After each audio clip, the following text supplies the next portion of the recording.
How to change formation on Fantasy Premier League. In this tutorial, I'm going to be showing you a step-by-step guide on how you can easily change formation on Fantasy Premier League. So the first thing you're going to have to do is open up your Premier League application and make sure that you are logged into your account.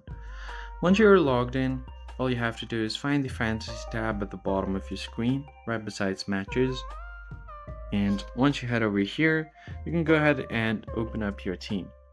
So once you pick up your team here, as you can see, it has a pretty normal 4-4-2 formation.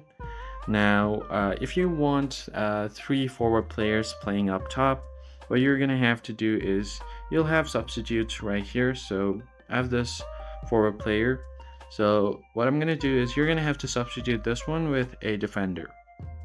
So currently I have 4 defender. So if I just go ahead and tap on this forward player and then tap on substitute, and I'm going to substitute it with one of the defenders, like so.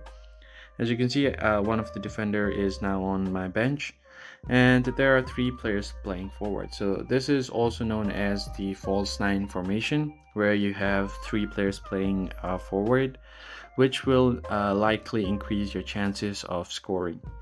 And that's how you basically do it. That's how you change your formation. If you want to change it back to a 4-4-2 formation, you could just go ahead and tap on the defender, tap on substitute, and switch it back with the forward player, and you'll get back to your original formation. And that's basically it. If you found the tutorial helpful, hit the like button down below and subscribe. I'll see you guys on the next one.